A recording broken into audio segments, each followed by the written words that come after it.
Jakarta, awal tahun 1966. Ribuan mahasiswa turun ke jalan. Mereka marah. Mereka berteriak,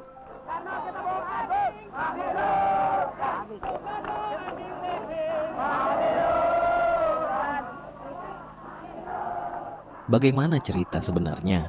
Apa yang terjadi pada saat itu?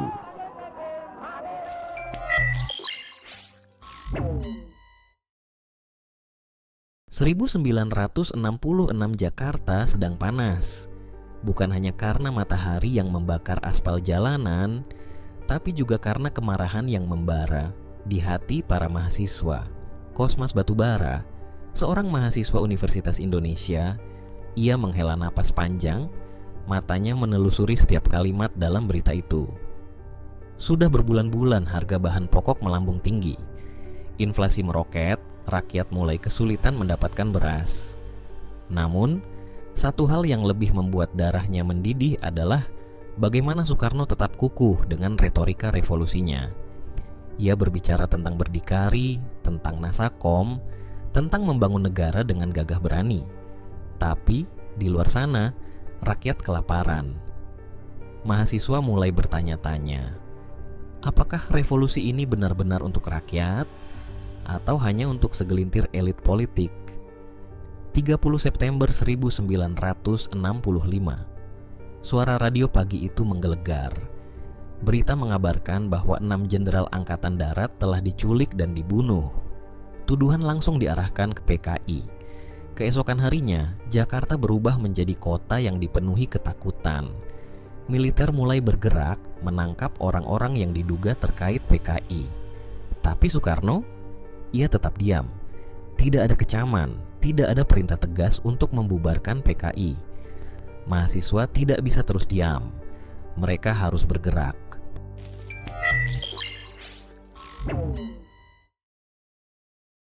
Oktober 1965. Suasana semakin panas. Kemarahan mereka tidak bisa dibendung lagi. Maka mereka membentuk Kesatuan Aksi Mahasiswa Indonesia, sebuah organisasi yang akan menjadi garda terdepan dalam menuntut perubahan. Mereka merumuskan 3 tuntutan yang mereka sebut Tritura, 3 tuntutan rakyat. 1. Bubarkan PKI. 2. Bersihkan kabinet dari unsur PKI. 3. Turunkan harga kebutuhan pokok. Poster-poster dibuat, spanduk dikibarkan, rapat akbar dilakukan. Mereka tahu bahwa perjuangan ini tidak akan mudah. 10 Januari 96. Hari itu datang lebih cepat dari yang dibayangkan. Ribuan mahasiswa turun ke jalan, memenuhi Jakarta.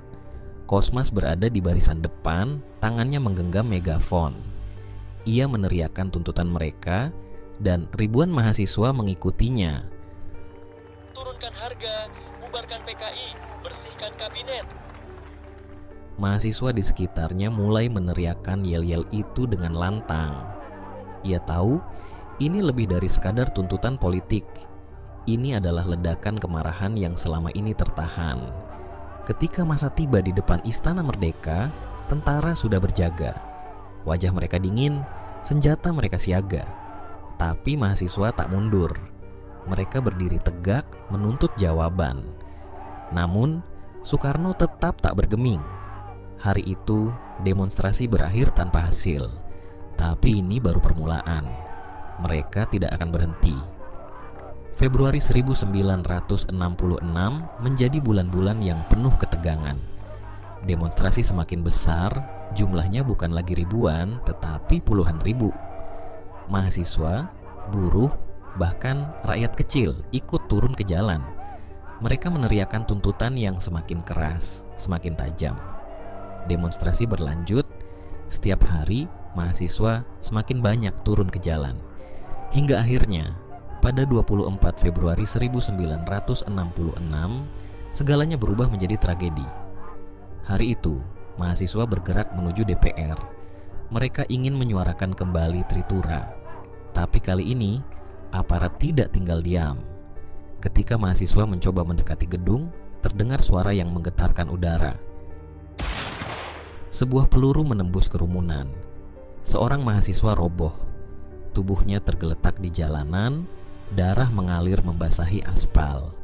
Arif Rahman Hakim gugur. Ia gugur di medan juang. Namanya kini menjadi simbol perjuangan. Setiap kematian yang terjadi justru membuat gerakan ini semakin besar. Setiap pukulan, setiap bentrokan hanya menambah api dalam semangat para mahasiswa. Mereka bersumpah tidak akan berhenti sampai perubahan benar-benar terjadi. Turunkan Soekarno, Soekarno diam, rakyat menderita. Masa semakin tak terkendali. Bentrokan dengan aparat menjadi pemandangan sehari-hari. Gas air mata dilepaskan, mahasiswa tetap maju. Pentungan diayunkan, tapi mereka tetap berdiri. Hingga akhirnya, darah kembali mengalir di jalanan Jakarta.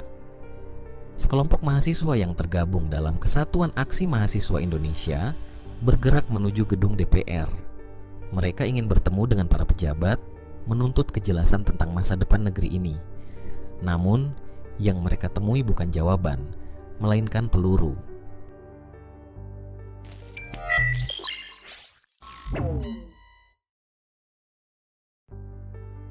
Jakarta, Maret 1966.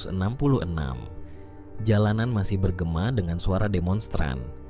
Suara langkah kaki ribuan mahasiswa menggema di trotoar, membaur dengan teriakan tuntutan yang tak henti-hentinya mengguncang ibu kota. Mereka tahu, ini bukan sekadar protes biasa. Ini adalah perlawanan yang harus diperjuangkan sampai titik darah penghabisan. Super Semar telah diteken. Soeharto mulai mengambil alih kekuasaan. Tapi apakah semuanya selesai? Tidak. Justru inilah awal dari babak baru yang lebih menegangkan. Soekarno, sang pemimpin revolusi, kini terjebak dalam jaring politik yang semakin menjeratnya. Dalam istana yang megah namun semakin sepi, ia mulai menyadari sesuatu yang selama ini ia abaikan.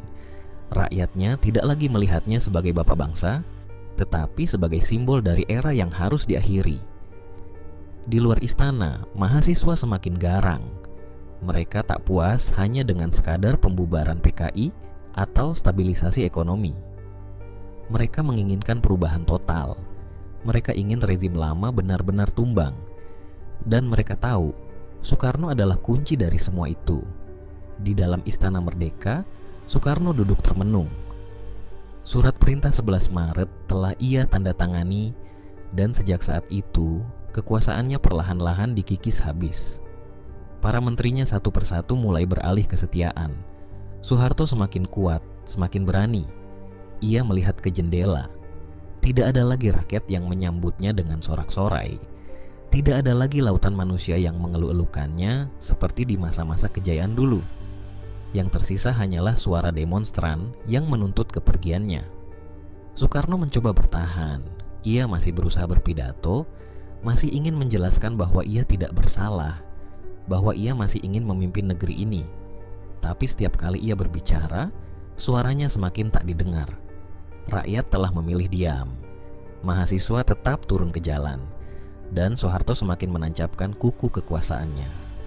Pada bulan Juni 1966, situasi semakin genting. Demonstrasi terus berlanjut, tekanan terhadap Soekarno semakin besar, hingga akhirnya pintu kekuasaannya benar-benar tertutup. Pada 12 Maret 1967, sidang umum MPRS digelar. Keputusan-keputusan penting mulai diambil. Salah satunya, mencabut gelar pemimpin besar revolusi dari Soekarno. Baginya, ini adalah pukulan telak. Gelar itu bukan sekadar penghormatan, tetapi juga simbol kejayaan yang selama ini ia banggakan. Dan kini, semuanya hilang dalam sekejap. Soekarno semakin terisolasi. Para pengikut setianya berkurang. Ia tak lagi menjadi penguasa yang ditakuti, tetapi hanya seorang pria tua yang melihat segalanya diambil darinya, satu persatu. Tahun 1967 datang. Soekarno kini bukan lagi pemimpin tertinggi. Kekuatannya sudah habis, tinggal menunggu waktu sebelum semuanya berakhir. Pada 12 Maret 1967, MPRS resmi mencabut mandatnya sebagai presiden. Indonesia kini berada di bawah kepemimpinan Soeharto, seorang jenderal yang dulunya berada di bawah bayang-bayangnya. Mahasiswa yang dulu berjuang di jalanan kini menghadapi realitas baru. Mereka berhasil menumbangkan pemimpin lama, tetapi apa yang mereka dapatkan? Pemerintahan baru ini bukanlah sistem demokratis seperti yang mereka impikan. Orde Baru yang dipimpin oleh Soeharto mulai menunjukkan wajahnya yang sebenarnya. Perlahan, kebebasan berbicara mulai dibungkam. Organisasi mahasiswa mulai diawasi.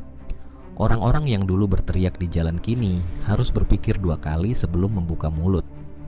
Jika dulu mereka menentang Soekarno karena otoriternya, kini mereka menghadapi sesuatu yang lebih kuat, lebih terstruktur, lebih menekan. Tapi mereka telah belajar satu hal. Suara mahasiswa tidak bisa dibungkam selamanya. Sejarah telah membuktikan bahwa di tangan para pemuda, perubahan bisa terjadi. Mereka telah meruntuhkan satu rezim, dan jika diperlukan, mereka bisa melakukannya lagi. Soekarno menghabiskan tahun-tahun terakhirnya dalam kesepian. Ia sakit-sakitan, dijauhkan dari politik, hingga akhirnya meninggal pada 21 Juni 1970. Ia wafat dalam keadaan terisolasi, diawasi ketat oleh rezim Orde Baru, dan tidak diberikan upacara kenegaraan. Ia tidak lagi menjadi pemimpin yang diagungkan, tetapi hanya sebuah kenangan dari masa lalu yang penuh gejolak. Namun, namanya tetap hidup. Bagi sebagian orang, ia adalah pahlawan yang dikhianati. Bagi yang lain, ia adalah pemimpin yang gagal membaca zaman. Tapi satu hal yang pasti, tanpa Soekarno, Indonesia takkan pernah menjadi seperti sekarang. Setiap rezim yang lupa pada rakyatnya, pada akhirnya akan menghadapi kenyataan yang sama. Sejarah bukanlah hitam dan putih. Ia adalah kumpulan cerita yang ditulis oleh pemenang, oleh korban, dan oleh mereka yang terjebak di antaranya. Peristiwa 1966 adalah salah satu bab tergelap dalam perjalanan bangsa Indonesia, tetapi juga menjadi titik balik yang menentukan masa depan negeri ini. Di masa penuh gejolak, kebenaran bisa berubah dalam semalam. Teman bisa menjadi musuh, harapan bisa menjadi ketakutan, dan sejarah bisa menulis ulang dirinya sendiri, tanpa peduli siapa yang menjadi korbannya.